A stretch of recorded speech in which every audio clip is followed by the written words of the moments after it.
Nais ko lamang pong magpasalamat muli sa Tingog Party List sa suportang ibibigay nila sa ating mga kababayan Bulakenyo. Ito po, itigyan natin ng halaga. Ano mang halaga ito, maging matalino po tayo sa paggastos. Ano po? Kung maaari, gawin natin itong pangkabuhayan at ingatan po natin na basta-basta ito makawala sa ating mga kamay.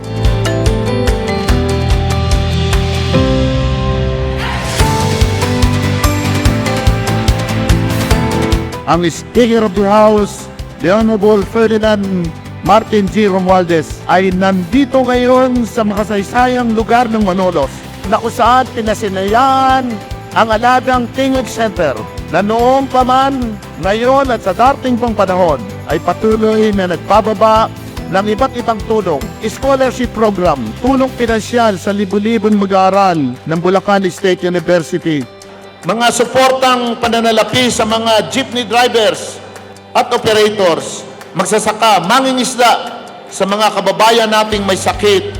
Andito siya lalo't higit upang damhin, alamin ang kalalagayan ng mga taga-Hagunoy, Kalumpit, Paumbong, Bulacan, Pulilan na mahigit ng 2 dekada, minamahal naming speaker, na nakalubog sa baha.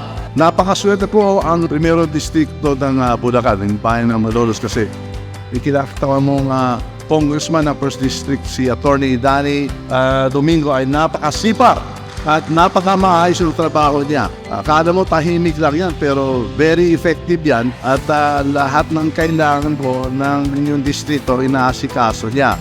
Hindi yan parang sinasabing neophyte first termer, veteranong ang kilos niya.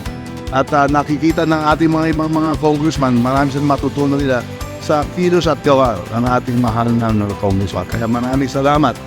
Siya isang napakamagaling na partner sa Kongreso.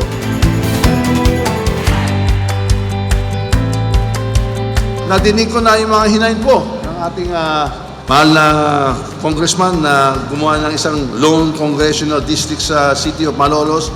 Asahan mo, gagawin ko lahat at pagkaralan ko ng mabuti at kukumbinsin natin yung mga kapwa natin, mga congressman at senador kung maaari magawa natin to kasi alam naman natin ang importansya ng gumawa ng isang lone district dito sa napaka-importante syudad na Malolos. At asahan mo din to kasi lumabas na nga sa balita, di ba? Kasi yung ibang mga senador sinasabi nila masyadong mataas yung budget natin dito sa flood control. Kasi hindi sila tiga rito, hindi sila tiga Bulacan at hindi sila nararanas yung mga problema.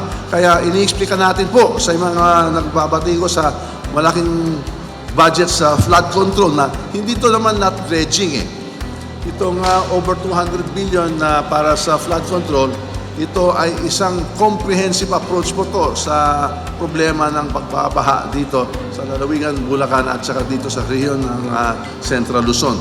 Kaya asahan mo, poprotektahan natin itong budget at gagamitin natin ito sa tamang gawa at sa tamang mga comprehensive projects na permanente para hindi talaga kayo maagrabyado at dapat talaga ipamitigay talaga natin itong nagaganap na parati sa pagtag-ulan, itong pagbabaha. Asahan mo na yun parating nasa isip natin kung paano natin mag-alleviate, mag-relieve dito sa flooding dito sa Bulacan.